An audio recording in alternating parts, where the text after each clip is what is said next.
တရက်သီးမှာဘာကောင်းကျိုးတွေရှိလဲတရက်သီးကိုစားသုံးခြင်းကြောင့်လူတွေရဲ့ခန္ဓာကိုယ်ပေါ်မှာဘလို့အကျိုးသက်ရောက်မှုတွေရှိလဲဒီဖြေတွေကိုသိဖို့ဒီဗီဒီယိုလေးကိုအဆုံးထိကြည့်လိုက်ရအောင်ဗျာအားလုံးပဲမင်္ဂလာပါဘာဝရဲ့လက်ဆောင်များ channel လေးကနေကြိုဆိုလိုက်ပါတယ်ဒီနေ့ကျွန်တော် sharing ပြုလုပ်ပေးသွားမယ့်အကြောင်းအရာလေးကတော့ကျွန်တော်တို့စားသုံးနေကြတဲ့တရက်သီးရဲ့ကျန်းမာရေးကောင်းကျိုးများကိုတင်ဆက်ပေးသွားမှာဖြစ်ပါတယ်တရက်သီးဟာအရသာရှိုံသာမကခန္ဓာကိုယ်အတွက်အကျိုးပြုတဲ့အာဟာရဓာတ်တွေအများပြားပါဝင်တာကြောင့်တတိများရဲ့ဘရင်လို့တောင်တင်စားခေါ်ကြပါတယ်။တရက်သီးကိုအစိမ်းစားတာတုပ်စားတာစားရည်စိမ်စားတာမျိုးရှိသလိုငှက်ပြားရင်ငရုတ်သီးမုံတို့နဲ့အဲစားတာငရုတ်သီးမုံစားတို့လှုပ်ထားတဲ့အရာသာမုံတို့နဲ့တို့စားတာမျိုးလေးရှိပါတယ်။အမေခံပြီးစားတာမျိုးလေးရှိပြီးတရက်သီးမဲ့ဖြော်ရည်ရင်းတဲ့အေးမြစေတဲ့ဖြော်ရည်တစ်မျိုးပဲဖြစ်ပါတယ်။ဘလို့ပဲစားစားတရက်သီးကဂရင်းတွေစီမှာဖြစ်ပြီးတရက်သီးမှာကယ်လိုရီဗီတာမင် C ဗီတာမင် A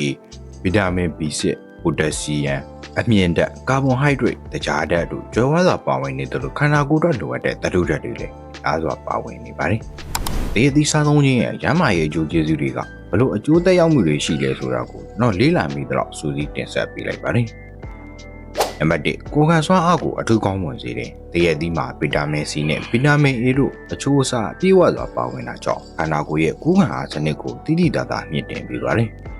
ဒီဘာကဝင်ရောက်လာမဲ့ယောဂပူးမွားတွေကိုတိုက်ထုတ်ပေးနိုင်ပြီးယာနာခြင်းအေးမိခြင်းတွေကိုအလွယ်တကူမဖြစ်အောင်လဲကာကွယ်ပေးနိုင်ပါတယ်။နံပါတ်2ကင်ဆာယောဂအချို့ကိုကာကွယ်ပေးနိုင်တယ်။တရက်သီးမှာ Magifying ခေါ်တဲ့အစွမ်းတက်ဓာတ်တိုးဆန့်ကျင်ပစ္စည်းနဲ့ Polyphenol တွေများစွာပါဝင်ပါတယ်။ဒါကြောင့်ဆဲတွေပျက်စီးမှုကိုတားဆီးပေးနိုင်ပြီးဥမာကြီးကင်ဆာ၊ရင်သားကင်ဆာ၊အဆုတ်ကင်ဆာ၊စီးကျိတ်ကင်ဆာစတဲ့ကင်ဆာယောဂဖြစ်ပွားမှုအန္တရာယ်ကနေအထူးရောက်ဆုံးကာကွယ်ပေးနိုင်စွမ်းရှိပါတယ်။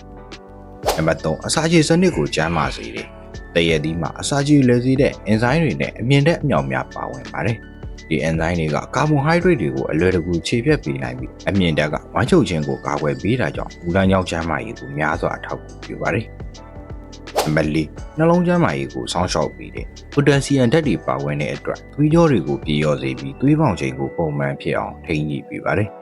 ထို့ပြင်မကောင်းတဲ့ကိုလက်စထရောပမာဏကိုလျှော့ချနိုင်တဲ့အတွက်နှလုံးရောဂါနဲ့သွေးကြောပိတ်ဆို့မှုတွေကိုကာကွယ်ပေးပါတယ်။နံပါတ်5အမြင့်အာရုံကိုကြည်လင်စေတယ်။ဗီတာမင် A ကျွဲဝါးစွာပါဝင်တာကြောင့်မျက်လုံးကျန်းမာရေးအတွက်အလွန်ကောင်းပါတယ်။ညဘက်မျက်စိမှုန်ခြင်းမျက်လုံးချောက်ခြင်းတွေကိုကာကွယ်ပေးတဲ့အပြင်လူသိန်းစံတင်တက်တွေကလည်းမျက်လုံးကိုနေအောင်ချင်းနဲ့အပြားရောင်အလင်းတန်းတန်ကနေကာကွယ်ပေးပါတယ်။နံပါတ်6အသားရည်နဲ့ဆန်ရည်သားကိုလှပစေတယ်။ဒီရည်သီးမှာပါဝင်တဲ့ဗီတာမင် C ကအသားရည်ကျုံနိုင်စွမ်းကိုထိန်းသိမ်းပြီးကောလာဂျင်ထုတ်လုပ်မှုကိုအားပေးပါတယ်။ဗီတာမင် A ကလည်းဥယျာဉ်ပြကျန်းမာရေးအတွက်လိုအပ်တဲ့အဆီဓာတ်ကိုထုတ်ပေးတာကြောင့်သပင်ကျိုးခြင်းကိုတတ်တာစေပြီးအသားရည်ကိုစိုးပြေးလူပြိုစေပါတယ်။နံပါတ်9အုံနောက်နဲ့မညံစွမ်းရည်ကိုတိုးတက်စေတဲ့ဗီတာမင် B6 နဲ့အခြားသောဗီတာမင်တွေပါဝင်တဲ့အတွက်အုံနောက်ရဲ့လှုပ်ဆောင်ချက်တွေကိုအားကောင်းစေပါတယ်။အာယုံစူးစိုက်နိုင်စွမ်းကိုမြင့်တင်ပေးပြီးမညံအချို့ချိုးရည်မှုတွေကိုလည်းကာကွယ်ပေးနိုင်တဲ့အပြင်စိတ်ဖိစီးမှုကိုလည်းလျော့ကျစေပါတယ်။နံပါတ်10သွေးဟာနဲ့ယောဂါကိုကာကွယ်ပေးတဲ့တရက်သီးပါ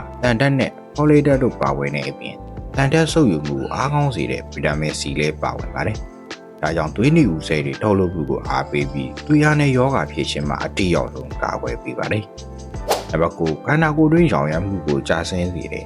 ဓာတ်ရိုးဆန့်ကျင်ပစ္စည်းတွေကြွယ်ဝစွာပါဝင်တဲ့အတွက်ခန္ဓာကိုယ်တွင်းမှာဖြစ်ပေါ်တတ်တဲ့ရောင်ရမ်းမှုတွေကိုကြာဆင်းစေပါတယ်။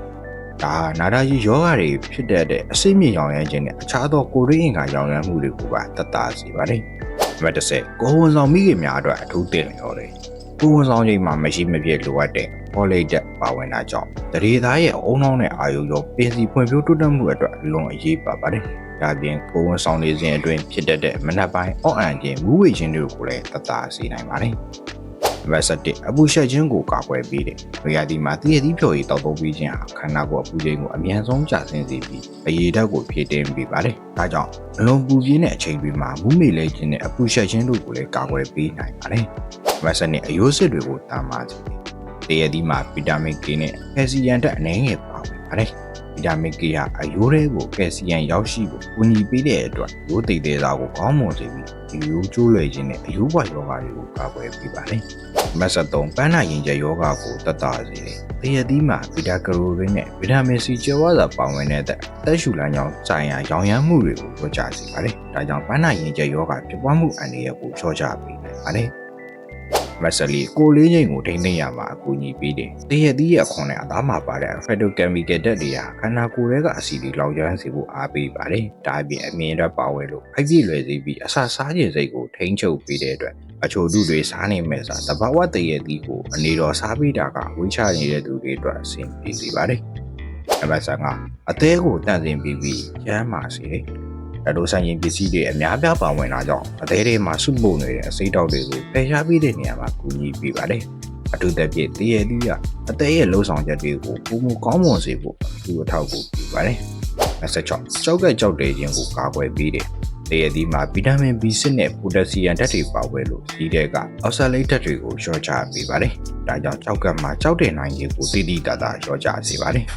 နံပါတ်9သွားတဲ့သဖုံးကျမရေးကိုဆောင်ချောက်ပေးတယ်ဗီတာမင် C အလုံးလောက်ပါဝင်တဲ့အတွက်သဖုံးရောင်ခြင်းသဖုံးတွေးယူခြင်းသွားနဲ့ပတ်သက်တဲ့ယောဂတွေကိုကာကွယ်ပေးပါတယ်။ဗရီကျမရေးကိုကောင်းမွန်စေပြီးသွားတွေကိုခိုင်ခန့်စေပါတယ်။နံပါတ်10ချက်ချင်းစွမ်းရင်ပြေသွားတယ်။တရက်သီးမှာသဘာဝတခြားဓာတ်တွေဖြစ်တဲ့ fructose နဲ့ glucose တို့ပါဝင်တဲ့အတွက်ပြင်ပန်းနှမ်းတဲ့ချိန်မှာအာကစားလုပ်ချိန်တွေပါစားသုံးပြီးမယ်ဆိုရင်ခန္ဓာကိုယ်အတွက်လိုအပ်တဲ့စွမ်းရည်ကိုချက်ချင်းအများဆုံးပြန်လည်ရရှိမှာဖြစ်ပါတယ်။နံပါတ်9ဟော်မုန်းကိုမြတ်တာစေပြီးမျိုးပွားကျန်းမာရေးကိုကောင်းမွန်စေတယ်။တရက်သီးမှာဗီတာမင် E အမြောက်များပါဝင်ပါတယ်။ဗီတာမင် E ဟာဟော်မုန်းတွေရဲ့လှုပ်ဆောင်ချက်ကိုပုံမှန်ဖြစ်အောင်ထိန်းညှိပေးပြီးသွေးလှည့်ပတ်မှုကောင်းမွန်စေရကြောင်းအမျိုးသားအမျိုးသမီးနှစ်ဦးစလုံးရဲ့မျိုးပွားခြင်းဆိုင်ရာကျန်းမာရေးကိုများစွာအထောက်အကူပြုပါတယ်။ဒီကနေ့တင်ဆက်ပေးခဲ့တာတွေကတော့တရက်သီးစားသုံးခြင်းရဲ့ကျန်းမာရေးကောင်းကျိုးတွေပဲဖြစ်ပါတယ်။နောက်ထပ်ဘယ်သီးနှံတွေရဲ့ကောင်းကျိုးတွေကိုသိကျင်လဲဆိုတာအကွန်မန့်မှာအကြံပြုထားခဲ့လို့ရပါတယ်။ကျွန်တော်တို့ရဲ့ channel လေးကို subscribe မလုပ်ရသေးရင် subscribe လုပ်ထားပေးခဲ့လို့ရပါတယ်။အားလုံးပဲကျမ်းမာပျော်ရွှင်နိုင်ကြပါစေခင်ဗျာ။